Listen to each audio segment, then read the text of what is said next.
Hey everybody, and welcome back to my top 50 board games of all time. In this segment I'm going to be counting down from number 30 to number 21. So let's get started. So at number 30 I have Alchemists, which is a very cool deduction game with a worker placement aspect to it.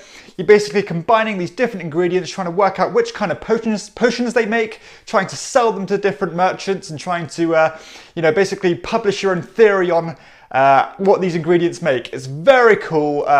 Not really anything else quite like it on the market. Pretty heavy for a deduction game, probably on the higher end of deduction games that you'll find, but it's so cool. Very cool thematic mechanics for what is essentially quite a Euro style game, but one that is completely unlike anything else. It uses an app that kind of randomizes all the different combinations of ingredients. It's just an awesome game. That is Alchemists. At number 29, I have last year's number 24 with Colosseum, which is by one of my favorite designers, Wolfgang Kramer. This is an auction style game where you try to buy these different cast members and props to try put on this amazing show in your own arena. Now you can choose to expand your arena or buy new shows, all to try and get as many spectators as possible. And the person with the most spectators at one of their shows at the end of the game is the winner. But the cool thing about this is that the scoring system is very unique. Basically, instead of having a cumulative score, only your best score counts. So a very nice game, gorgeous production on the TMG edition. It's just a really fantastic interactive game. That is Colosseum. At number 28, I have last year's number 9, so a bit of a drop for this one with Deception Murder in Hong Kong. Now, I still absolutely love this game. It's such a cool social deduction game with this puzzle aspect to it, where you're trying to find out who the murderer is amongst all the different players by giving clues as like a forensic scientist, trying to lead the rest of the team to get hints to see what the murder weapon is and what the evidence is and stuff like that. It's a very family-friendly game for a very thematic experience too. Just really great concept, and it just works so well. For players who don't really like the lying aspect of social deduction games, this one does kind of negate that a bit, because you can just kind of go on the logicness of the clues and stuff like that. So a fantastic game with Deception Murder in Hong Kong. At number 27, I have a new entry, which is brand new this year, with Mask of the Red Death. Now, this is another deduction game that uses simultaneous card play as well. Basically, it all takes place in this mansion based on the Edgar Allan Poe famous story.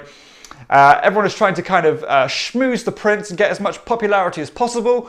But when the clock hits midnight, then the Red Death is going to attack the mansion and kill different people in different rooms. And you've got to try work out which rooms the Red Death is going to attack and at what times. So you have to make sure that you're out of those rooms at those said times. It's very simple, but it looks gorgeous. It plays up to 7 players, so it's got a good player count there. And it's just really fun. A bit frustrating as you're trying to remember all the different times and stuff, but that just adds to the tension. That is Mask of the Red Death. At number 26, I have one of my most played games this year with Patchwork. This is a lovely kind of game that uses polyominoes, where you're building your own patchwork quilt, trying to fit them all together as best as possible to fill up as many squares as possible, because any squares that you don't fill at the end of the game is minus points. But this game also uses, let's call it economy, where you have to buy certain tiles that give you buttons in return, and at every kind of increment on the scoring track, you get buttons back. So you have to kind of invest in certain tiles, but make sure that you're filling up your board at the same time. So it has that kind of push and pull mechanic with it. But it's just a fantastic game. So tight, so clean. And I can play this with almost anybody. I play this with my mum, with my girlfriend, but I'll also play it with my gamer friends as well. That's how good this game is, by Uwe Rosenberg. That is Patchwork. At number 25 was last year's number 10, so quite a big drop there, but I think that's because of the sheer amount of times I played this. This is probably my most played game of all time, is For Sale. Now, this is a wonderful family-friendly auction game that just never fails to create kind of laugh out loud moments. It's such a tight kind of decisions you have to make, because you have to really kind of gamble on what you think other players are going to pay, because the first half of the game is a simple auction game, and the second half is like a blind auction where you're trying to sell your property that you acquired in the first round to get as much profit as possible. It's absolutely brilliant, very low weight, but it's just a great kind of amount of depth for the time frame it takes, and just the rules overhead. It's just absolutely brilliant. That is for sale.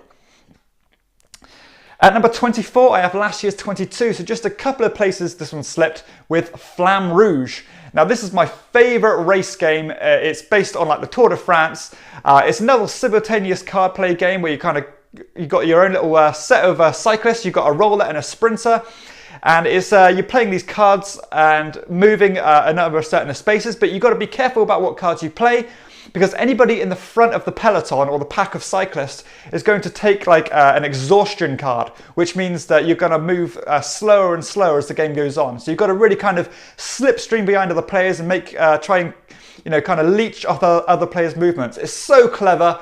You've got to time how you approach hills and go down hills as well. Such a simple set of rules, but it's so much fun. Check out my review on this one. It's a great game. That is Flamme Rouge. At number 23 was last year's 11. This is an absolute classic cooperative game, Pandemic. Now, I absolutely love Pandemic. It's just such a classic game. The real cooperative feel to it is absolutely amazing, as you're trying to be as efficient as you can, trying to travel the globe, cure all these different diseases, and cash in these cards to cure those diseases. It's absolutely brilliant, really kind of tight as well, as you're trying to cure these diseases and eradicate them before you have as many epidemics and outbreaks and stuff like that. Some really cool chain reactions and skills you can use in this game, and you've got to utilize your own player ability as well. Probably I don't need to getting blood out of a stone with this one, because it is such a popular game and one that almost everyone has played, but it's so great. That is Pandemic. At number 22, I have last year's 12 with Marvel Legendary. Now this is my favourite deck building game. It's based on one of my favourite things, which is Marvel Comics. I'm a huge comics fan, and this one just uses the IP so well. All the hundreds and hundreds of superheroes you can use in your decks, they're all very thematic, and you can use their powers really thematically to beat all these different villains and masterminds in such a huge scope of like scenarios or schemes. It's just absolutely brilliant. Some really cool synergies there, and you can really make some powerful attacks and stuff like that by pooling these different heroes together.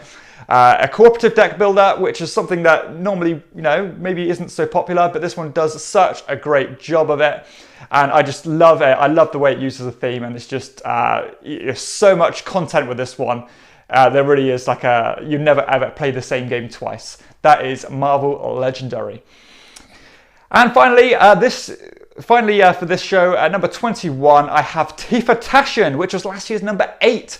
Now, this is one of my favourite negotiation games, if not my favourite negotiation game, where everyone is playing like a corrupt politician. You're trying to get as much money as you can by negotiating with the other players.